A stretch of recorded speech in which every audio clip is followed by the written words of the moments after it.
So just 60 seconds from now, you'll see that clock stop. And at that time, the hydrogen team is going to discuss their plan with the launch director. They're still working on it. It was a real threat. We had launch commit criteria. Those are our requirements that we need to satisfy to be able to launch. If we are violating a launch commit criteria, we are not authorized to proceed. We had some problems during the shuttle years. We saw those problems as well. In this particular case, with the Space Launch System, the Artemis 1 campaign, what you saw with hydrogen leaks was really the first time these two complex machines ever hooked up. Engineers are asking for a little more time to get back with the launch director on a go-forward plan. We're standing by for that. It's still all new hardware. So our understanding of the vehicle is there, but we have to be vigilant about building and operating this vehicle because now we have to bring these humans home safe. Launch control with an update. Launch Director Charlie Blackwell-Thompson has called a scrub of the attempt to launch of Artemis 1 and the Space Launch System with the Orion spacecraft. Thing is, when you're standing on the shoulders of giants, don't try to dance. Don't do that. Just accept the gift you've been given and march on.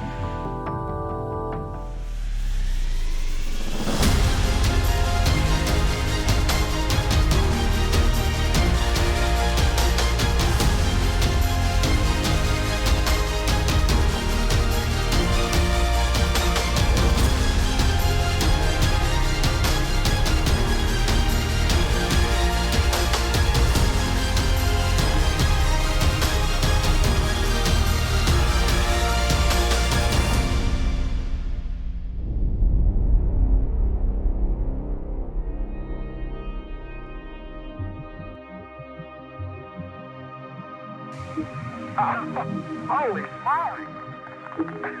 Why are we at a slope? Fragments of many sizes. Hey, Jimmy! Houston. Right away, Houston. Regs are good. Ags on. Good to I hear you have good press. December 19th. They rode inside a 5,000-degree fireball through the atmosphere of Earth. Stowed in the spacecraft, almost 250 pounds of the moon.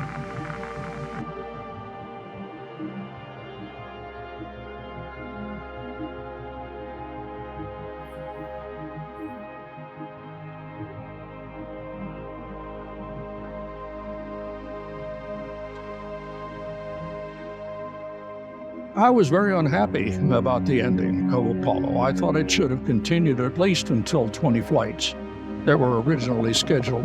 It was cut short, and President Nixon hung it mostly on the Vietnam War.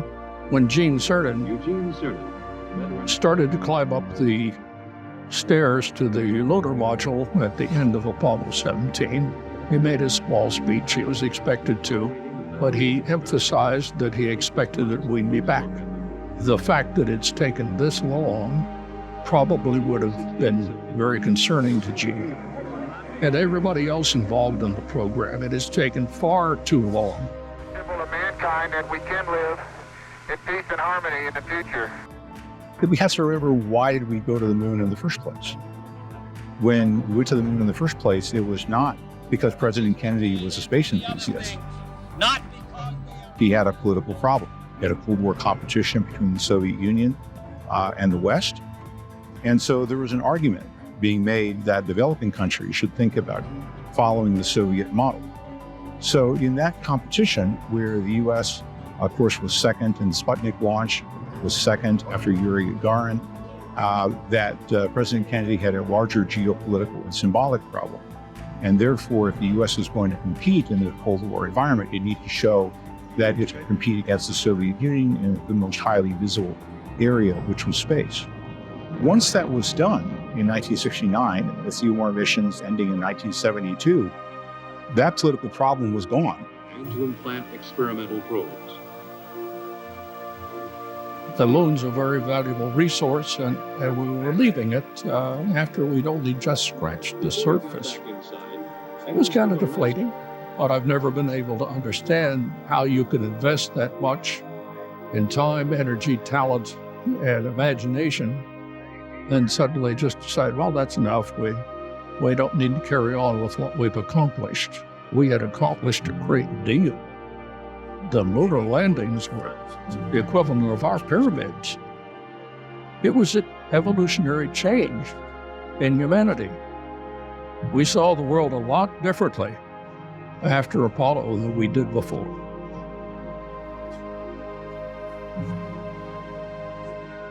It's all about financial resources and political will. At that time, they had decided that those moon missions that they had budgeted for, that those were the ones that they were willing to expend the effort and the political will for in the Apollo program. And in fact, there were 2 flight sets that didn't fly. We did convert some flight sets into the Apollo-Soyuz program after that. But that would be the choice that they made in the early 1970s and even before that to slow the program down.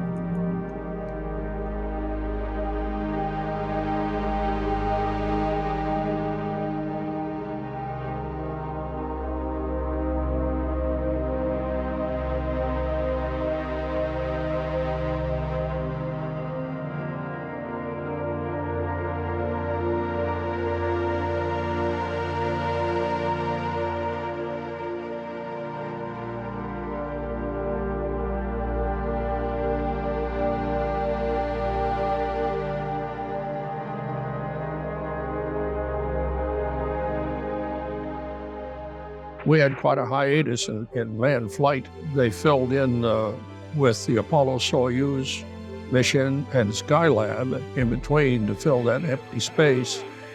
The American program has used spare parts and other pieces mercilessly. You take a look at Skylab, which was the hollowed-out third stage of the Saturn V rocket, and the front door was a Gemini door. The only thing of really original construction on Skylab was the solar observatory attached to the nose. The rest of it was known technology that came right out of the warehouses. NASA doesn't just stand by itself in projects. It has all kinds of people working on what-ifs. As the last Apollo crew worked on the moon, the engineers on Earth prepared for tomorrow's day in space. I have a model here of the space shuttle. As you see, it resembles a double-wing airplane on top of a propulsion system. System is going to be designed so all of the costly parts are reusable. There were a lot of concepts being considered for the reusable space plane. I think even von Braun had some thoughts about that. So it did, and as NASA transitioned after Apollo ended, we transitioned into the shuttle and then launching for the first time in '81. The Soviet Union went in a different direction after the loss of the Moon and the Apollo program. They focused on long-duration space stations because they had relatively inexpensive rockets to go to and from the station. The United States wanted to try to lower the cost of launch and to have more reusable vehicles, which led it to build the shuttle.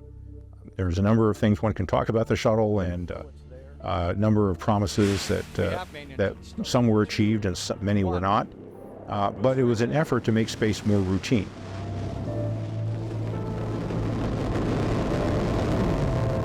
I remember I was in the White House when President Nixon presented the first model of the space shuttle and the way it was going to look.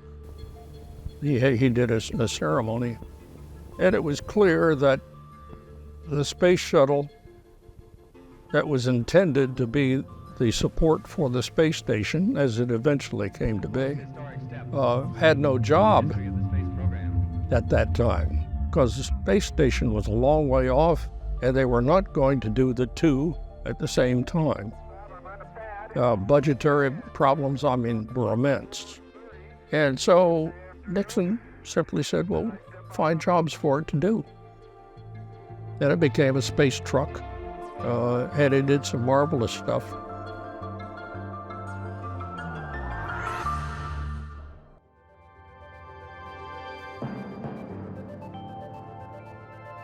It was at the beginning of the space shuttle program, and as the shuttles were being built in California and then transported to Florida or to other locations to do testing, they'd be transported on top of the 747.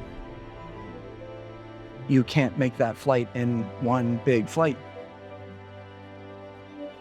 Oftentimes when configuration, they would land at an airport, stay there overnight, and the public would have the opportunity to come see what the next exciting thing NASA was doing.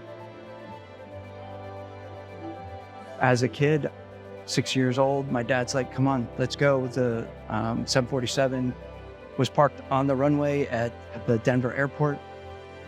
We parked outside the fence line, and I distinctly remember walking up to the fence line, barbed wire fence in the high grass, looking across the runway and seeing an orbiter sitting on top of the 747.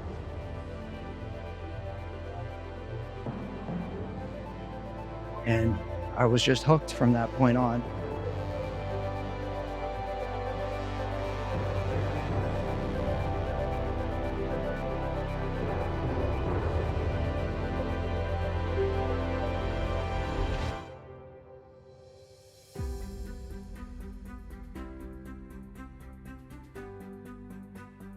The human spaceflight took different avenues. After Apollo, we worked through with the shuttle program. And the shuttle program really captured and flourished in low Earth orbit. And I think that's where NASA was wanting to do the microgravity research. And, from that microgravity research, there are new medicines, there are new spin-offs that have come about that.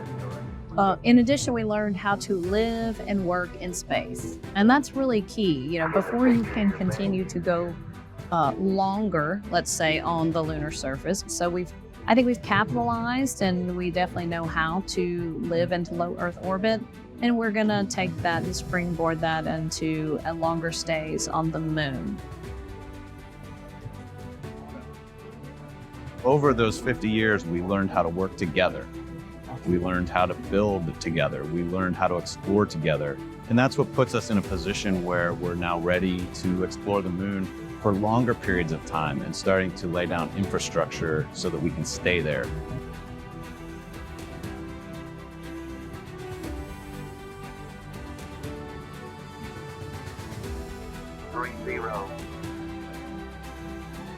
The Apollo missions, when we first put men on the surface of the moon, represented, I would say, a hallmark of something that we didn't think was previously possible.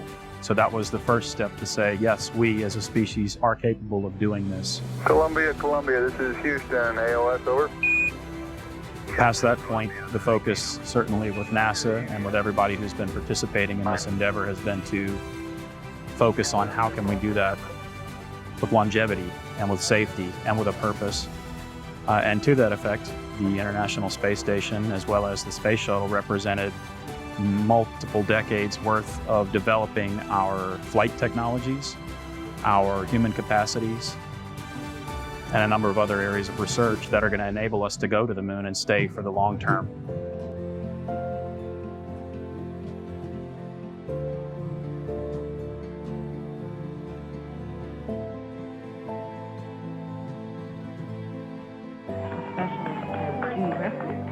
McNair, pilot Mike Smith, followed by Christian Sala, feature in space.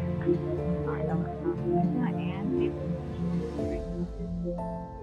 big smiles today. 2 minutes and 55 seconds. External tank liquid oxygen pressurization began and main engine purging was completed. 4, 3, 2, 1. And liftoff of the 25th Space Shuttle mission, and it has cleared the tower. Control program. During the flight, telemetry data gave no indication of problems. 15 seconds. Velocity 2,900 feet per second. Altitude 9 nautical miles. Downrange distance 7 nautical miles. We thought we had it knocked. There was, all we knew was what we needed to know, we thought. And all of a sudden, it all went up in flames. And so we get these lessons the hard way.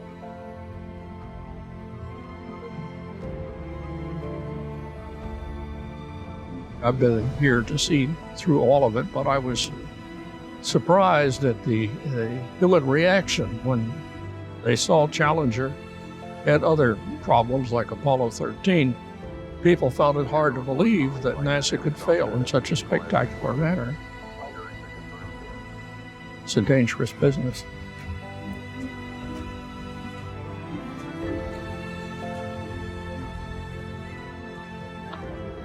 Every time we've had a major accident,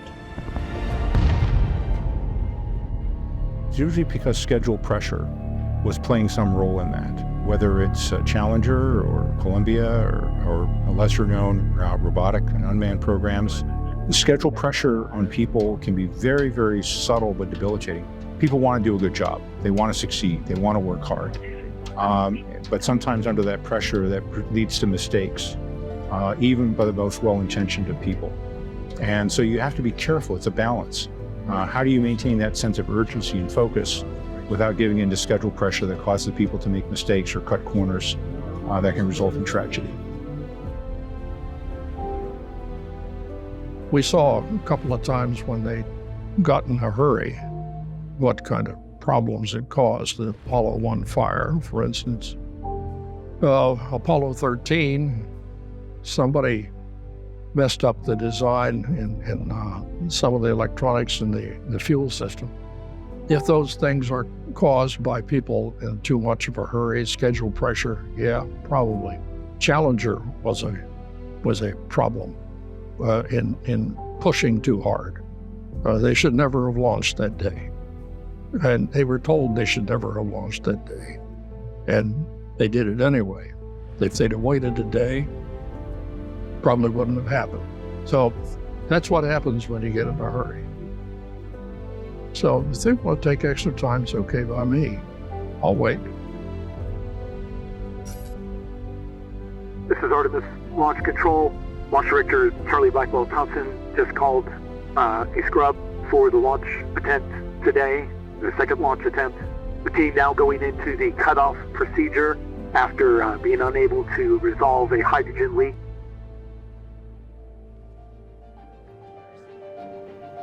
Crew safety is quintessential, and we have the crew as part of our control boards. We have the chief safety officer is a key part of our program, as well as what we call our chief engineer. And then there's a time to kind of go back and say, okay, let's look more fulsomely at this. How ready are we? How close are we on this? How do we understand our margins? And so all this test campaign is building up data that will help us later determine when we're ready to fly.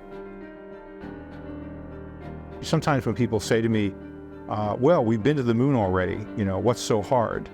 And my response is usually, well, maybe your grandfather went to the moon, but you haven't gone to the moon. What have you done? What have you demonstrated?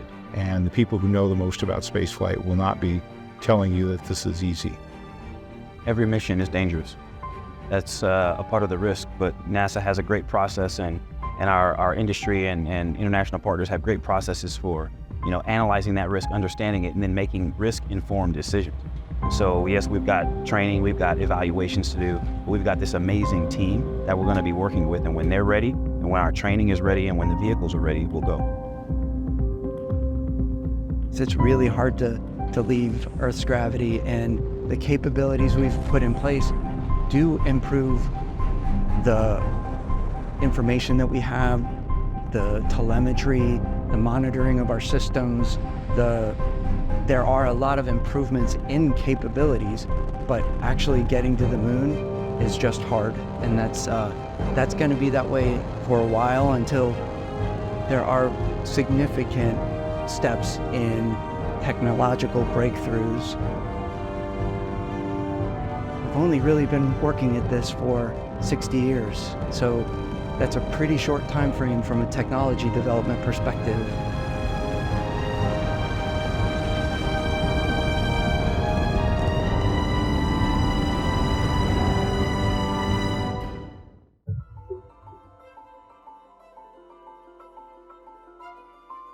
We've always had plans to be able to go back to the moon. There's a constant churn in NASA about thinking ahead.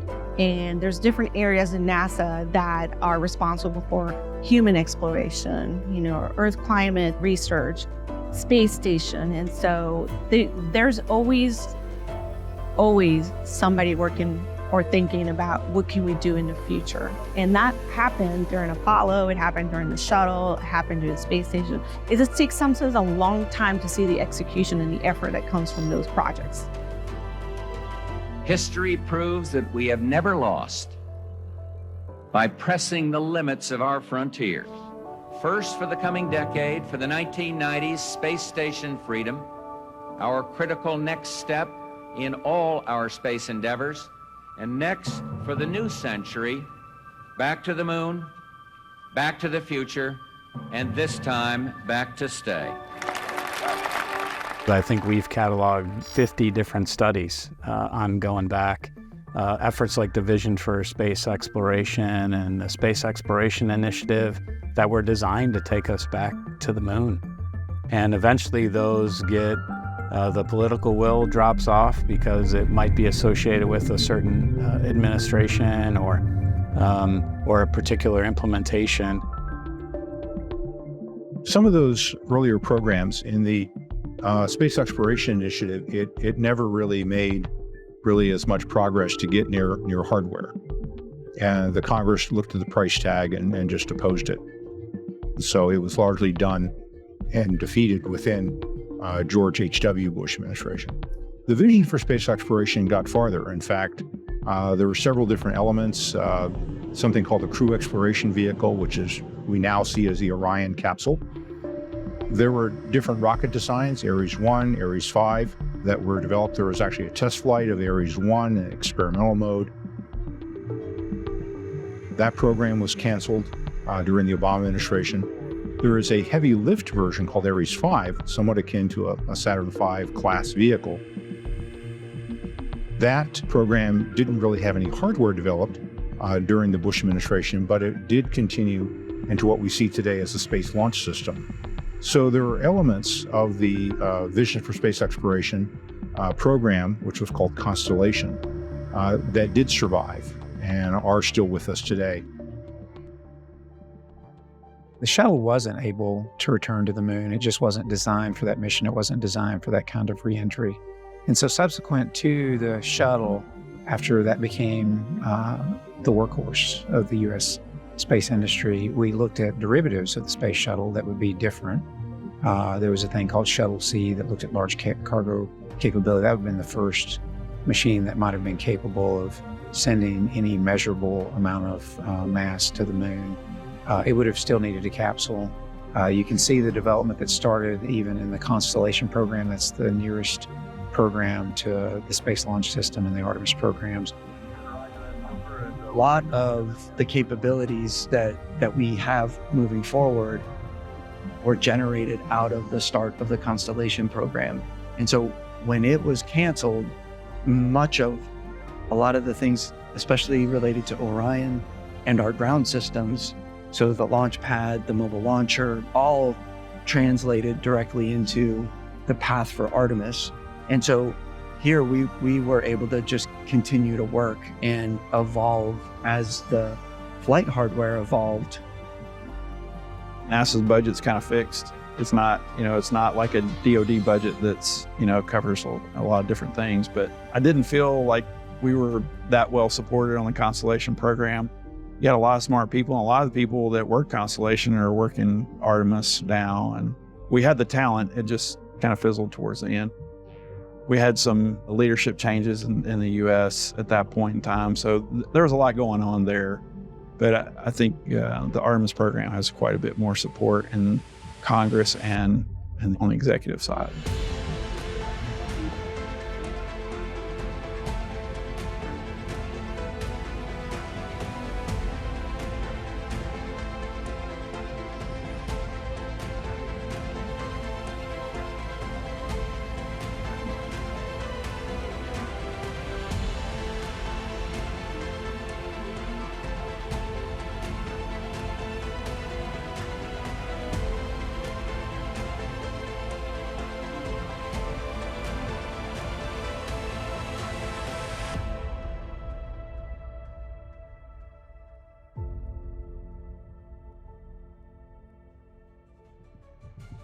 NASA operated the shuttle for many years, and there were efforts to come up with a replacement in the 1990s. NASA chose some very high-risk designs. They didn't produce a lower technical risk evolving design that would look like maybe a shuttle Block 2.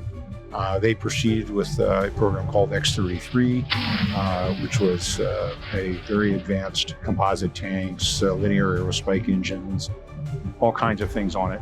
A very, very advanced piece of technology. Years of hard work and determined leadership still ahead. This is the craft that can carry America's dreams aloft and launch our nation into a sparkling new century. I think with the idea that if it didn't work, they could still fly the shuttle. Well, the problem is it didn't work. We were still flying the shuttle, and then you had the accident occur in 2003, and we were done with production lines. We could not build a replacement orbiter if we wanted to. We couldn't keep flying the shuttle because plainly, even after certifying a return to flight, it's still a very dangerous vehicle. There was no way really to cure that. And so the program really needed to come to an end. And therefore, since you had not spent time earlier developing a new replacement, what you had to do is go with what parts and components you had. So shuttle external tanks, shuttle solid rocket boosters, familiar engines. I look at SLS and I see something with a fairly high degree of technical inheritance and traceability back to earlier systems, because we had to go with what we had, not future systems that we might wish we had.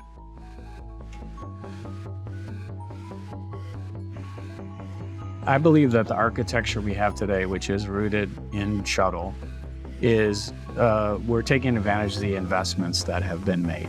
So Orion and what was Ares 1 and Ares 5 in Constellation, we learned a lot about the engineering and put a lot of investment in that engineering. So to use those, the evolution of those in the SLS and Orion directly, those capabilities, is taking advantage of an investment that you've already made. Yes, the SLS core stage has borrowed a lot of the concepts from the space shuttle as well as from Apollo, and for good reason. There are things that you don't want to forget in space flight. And when you have a vehicle that you know can fly successfully and safely, you want to take everything you can from that and lean into next generation spacecraft development so that you don't miss anything in terms of capability and safety for the astronauts.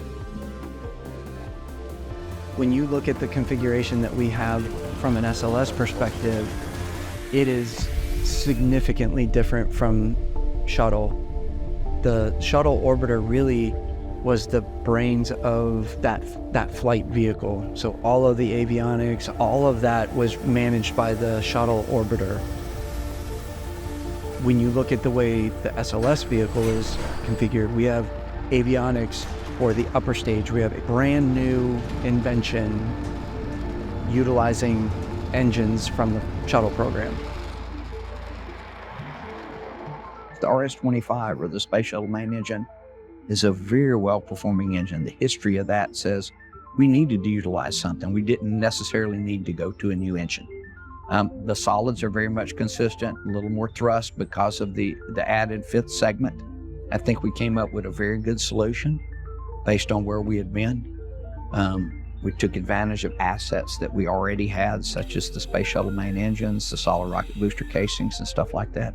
And I think this really provides a more affordable version of what we're trying to do instead of developing an all-new rocket. And then we evolve that capability when we need it. There's a lot of things that are new and different with this spacecraft and the launch system. While we're building off the heritage that we had during shuttle, for example, on the solid rocket boosters, we're flying much bigger solid rocket boosters that have very different chemical propellant in them. So again, everything is building off the heritage we have from before, and it's developing the new and moving us forward.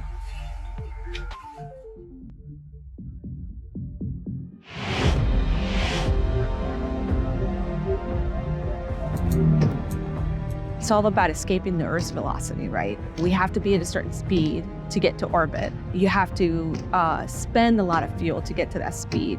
And depending on the payload mass that you're trying to put on orbit and what fuel is remaining that you need to get to the moon is what really drives the size of these vehicles. This is why the SLS is that big. This is why the Saturn V was that big. This is why the Starship is going to be that big and that powerful, because it really is sending a lot of weight.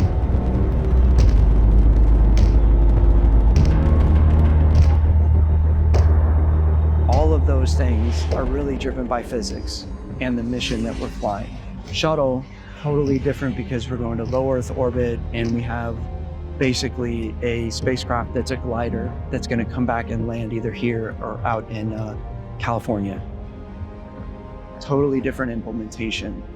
The capsule scenario is all based upon the re-entry, direct re-entry back into Earth's atmosphere, utilizing the atmosphere to slow down and then splash down in the Pacific under parachutes. So when you look at that configuration, they look similar, capsule-based configuration. It has everything to do with that mission profile, physics. This system is very similar from that standpoint of what we had during the Apollo program. And what it means is you have parasitic stages. They ride part of the way up. When they're not being used anymore, they're dropped off and they burn up, re-enter into the atmosphere. There was a conscious decision not to recover the solid rocket boosters the way we did in shuttle. And that conscious decision was payload. If you're recovering the boosters with parachutes or whatever, that's weight that you have to carry on the way up.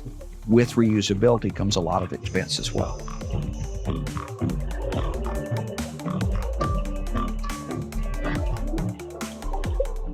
The Apollo missions taught us much in terms of what aerospace and vehicles of that nature are capable of withstanding in terms of their performance capabilities, the structural rigidity required to escape Earth's gravity. So you'll see a lot of similarities in between the Apollo framework and the SLS. The fuel sources are different. The Apollo rocket had kerosene fueling the F1 engines, whereas today on the Space Launch System we utilize liquid oxygen and liquid hydrogen. But again, that is the culmination of building blocks from Apollo to the space shuttle to give us the capabilities that this rocket has that previous rockets didn't. So starting from the bottom of the SLS core stage, we have the engine section, which is where the 4 RS-25 engines are mounted. And that is by far and away the most complex portion in terms of propulsion systems, avionics systems, electrical controls, everything that we need to communicate with the engines to direct the vehicle where it needs to go on ascent. Just above that, we have the liquid hydrogen tank. That is the largest portion of the rocket by volume. It is 131 feet long, standalone. And that is, of course, the fuel source that we utilize for the RS-25 engines. Just above that is the intertank, which is the forwardmost attachment point for the solid rocket boosters. The 2 solid rocket boosters are solid propellant rockets that we utilize to escape Earth's gravity. So it is structurally the strongest portion of the vehicle. And then above that, we have the liquid oxygen tank, which is the oxidizer. And that is a chemical element that we utilize to help the fuel burn in a specific way. And then just above that is the forward skirt, which is where a lot of the avionics and flight computers are housed. So the forward skirt communicates electronically to the engine section and back to mission control at Johnston Space Center to be able to direct the vehicle during flight. From a technology standpoint, we have a much more rapid production rate available. We have a lot better machines to do the welding. I mean, our welds can be, near perfect. Like I said, with the additive manufacturing, you can build parts that you never could have built before affordably. One of the key and critical pieces in really all space hardware systems is how some of our systems are joined. So the friction stir welding capability and technology has been infused to a greater extent in the Artemis and the SLS program than it had in any previous program. And one of the benefits of that specific fabrication technology is the strength that you maintain in those joint sections and the low likelihood of defects in that process.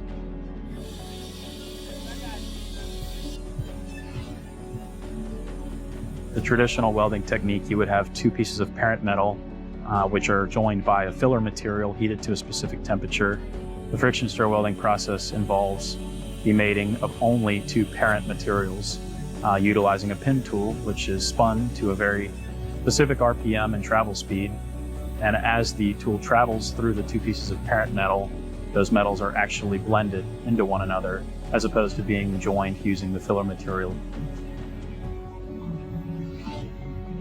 The actual rocket itself, in terms of size, is assembled fairly simply, but it's putting everything inside of the vehicle that makes things quite complicated. Long before a space mission is launched, the parameters of the mission must be calculated with the help of high-speed computers.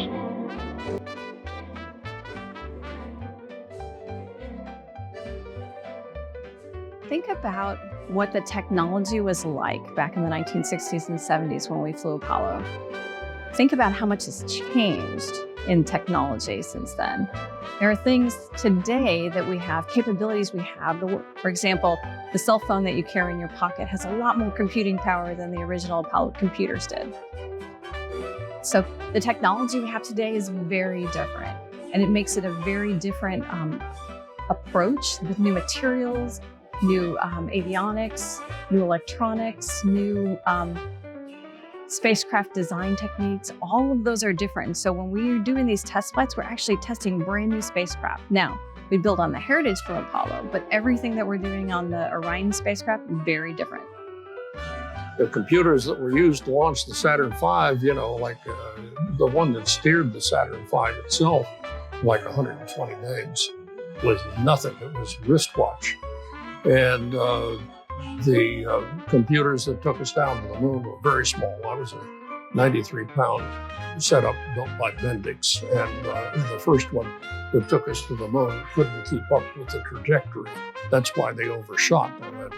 On the next flight, they made a pinpoint landing, but that's the way they have commonly done it. Learn from their mistakes and it rolls into the next one.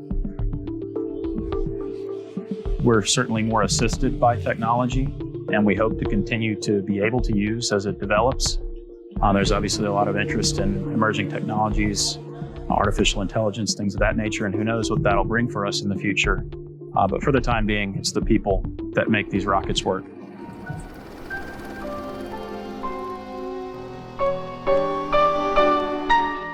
Road out to the pad isn't a divided highway, but two road beds filled with loose rock to help cushion the weight.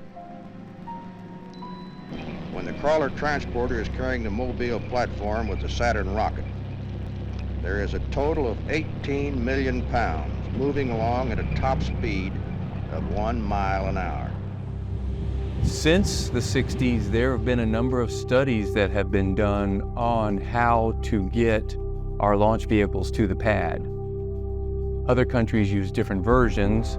We've looked at barges, wheeled vehicles, rail vehicles, a number of other things, and the crawler, a tracked vehicle, was always the best way to get there.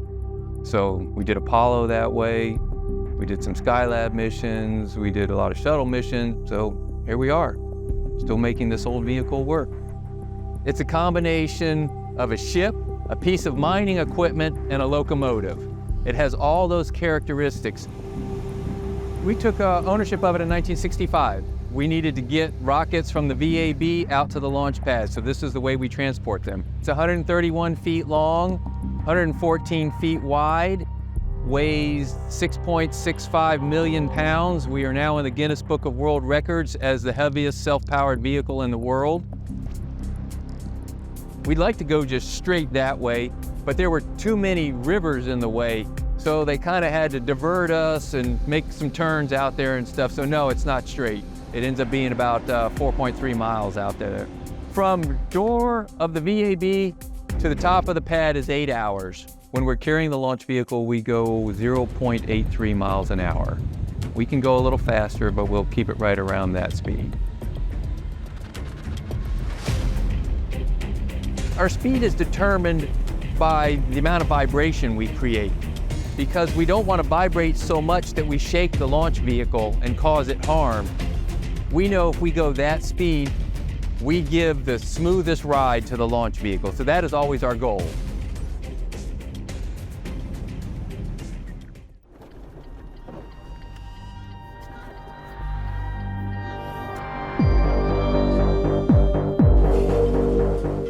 As of right now, there is a red crew, as they are named, a specially trained team of individuals out at the pad making an unplanned change to a replenish valve on the liquid hydrogen side.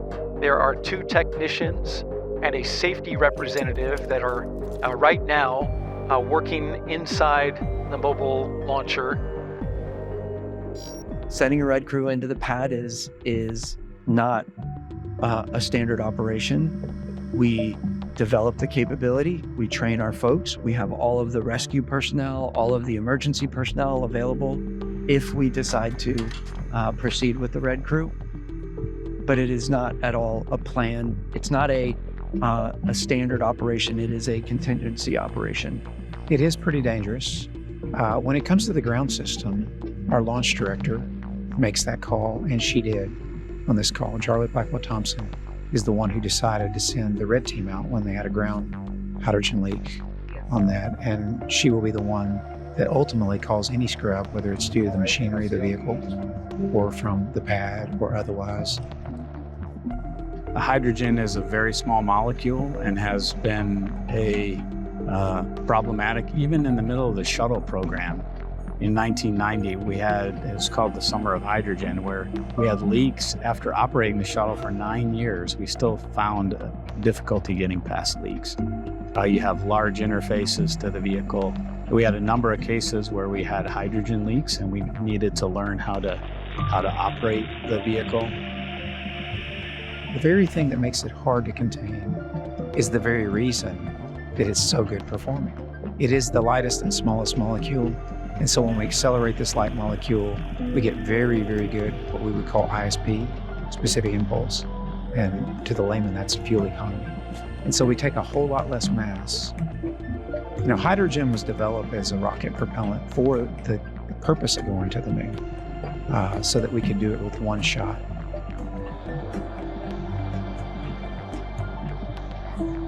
That's launch business. It doesn't matter if I work shuttle payloads, expendable launch vehicles, or human spaceflight. Everybody's launch business delays. Even if everything's perfect on the rocket, you can't control the weather. I worked Pluto New Horizons, which launched on an Atlas V, which was a tremendously exciting mission. I mean, sent the spacecraft to the outer solar system and was traveling 36,000 miles an hour. And I think it took 4 launch attempts. And I think maybe one was a launch vehicle problem. And then you show up at 3 o'clock in the morning and there's a storm, or there's a ship or a plane out there somewhere that's not supposed to be there. Nothing you can do. We also had to stand down for a hurricane. We actually stayed at the pad for a hurricane as well. That happens quite frequently around here. It's Florida. We get hit by hurricanes. We don't like that because we have to roll back. It's not a job we want, but it's a job we've successfully done every time we've needed to. There was one time after we'd taken the vehicle out 2 or 3 times, I was being interviewed, and I jokingly said, "That's it, I'm not bringing it back anymore. It's got to stay at the pad and launch." So I got a little more airtime on that than I wanted to. We had a hurricane on Thursday, and on the following Tuesday, we launched. And the vehicle stayed out there through the whole thing. Just think about that. Hurricane force winds here at the center on Thursday. Following Tuesday, we launched.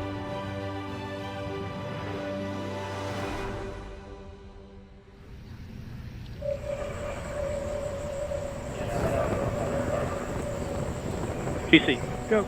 Booster, go. Control, go. GNC, go. Prop, go. CDH, go. FIDO, go. FAO, go. MPO, go. ECOM, go. and go. Go. We'll go for launch. At this time, I give you a go to resume count and launch Artemis 1.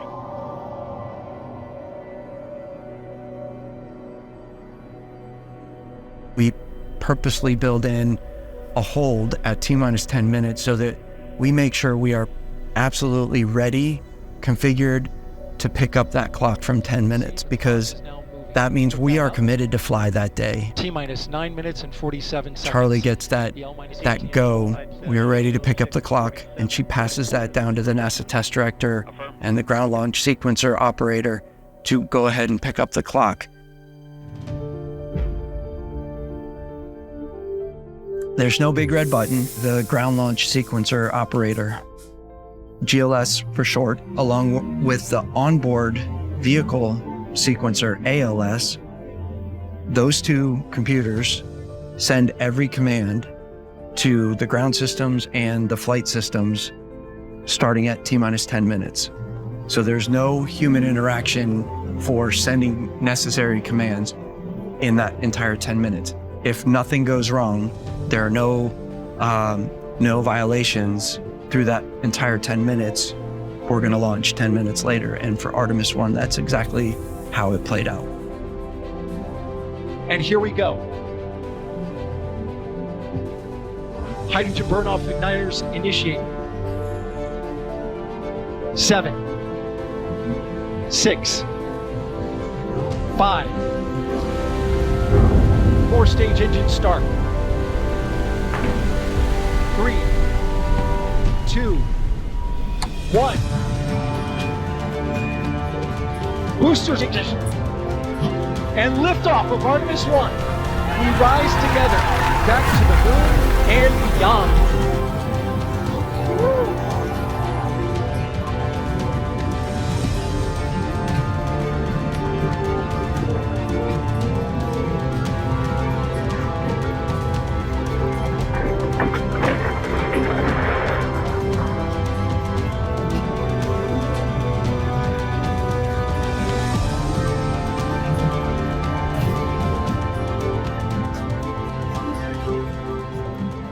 The floor was vibrating in this room for that launch. It was massively different than any vehicle that I've seen launch from this space center in my career. Amazing demonstration of power. For us, as soon as the boosters light, our umbilicals separate, our command and control is complete. We can't command the vehicle anymore. That's the handoff point to the flight control team in Houston. And so there's nothing we can do to change anything. That's all done by Houston at that point. But it is still so important to us that we are that commitment to watching and hearing those words of, booster separation and main engine cutoff. We've been waiting a decade to hear those milestones. It is somewhat a level of relief. You do something for years, and then you finally get an opportunity to see it go through. I was very much impressed. My team does all the flight software as well as the integration of this rocket. And we had a flawless flight as far as software is concerned. You're nervous, right, when you see it go off. It reminded me of laying on the side of the road as a kid in 1969 and watching Apollo 11. So I had some emotions there with seeing that. I felt a certain level of accomplishment that we were able to do the things that we committed to do and deliver our commitment to going back to the moon and going to deep space.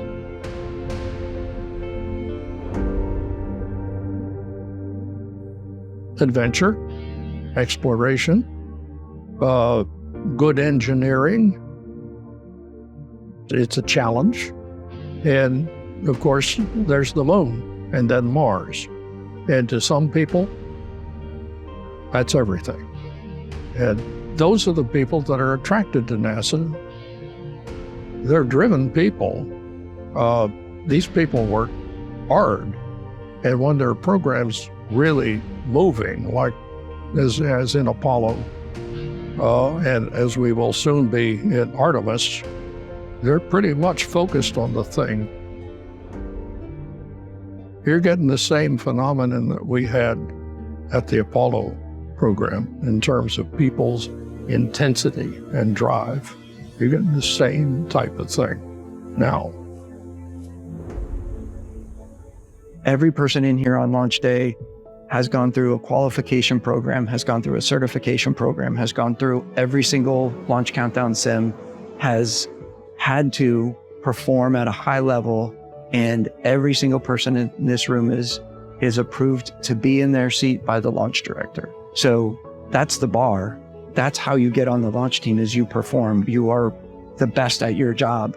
And the most amazing thing about it is our team is extremely diverse, because the inspiration that NASA and the space program has provided over the last 60 years has provided people from every walk of life, every background, that inspiration to say, I want to be a part of that. And they've had that opportunity, and they are part of this team. You have earned your place in history. You were part of a first. It doesn't come along very often. Once in a career, maybe. But we are all part of something incredibly special, the first launch of Artemis. Artemis 1 was an amazing achievement for this team, this launch team, this flight control team, the recovery team, all of the manufacturers that went into, all the way down to the smallest little part, all the way up to the big integrated capabilities coming from European Space Agency, from all of our contractors, Boeing, Lockheed.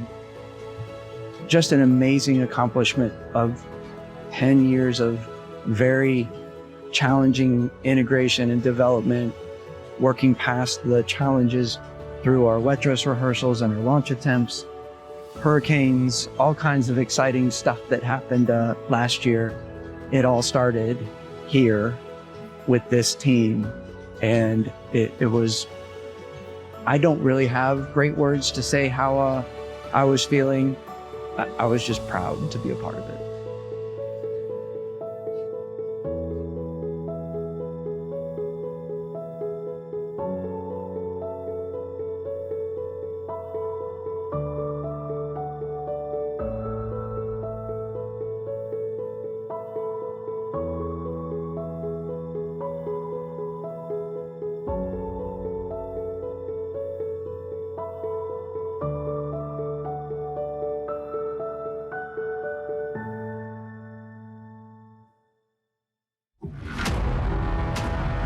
We actually have hardware right now through Artemis 7. We're a very hardware-rich program. The orange is the foam on it. It's an insulated foam. This is the toilet that the astronauts will use for their 3-week mission. If his big starship doesn't pass muster here pretty soon, that's going to put a real block in the schedule. You need a lander. The size of Starship is around 50 meters tall. The size of the Blue Moon lander is around 16 meters tall. The suits for the Artemis mission are going to have more mobility than Apollo's. So as we learn how to live in orbit around the moon, that may be the jump-off point from which we leave to go to Mars. People will be very fascinated by when we look at technologies such as nuclear thermal propulsion. It is a question of when and how much money we invest in it.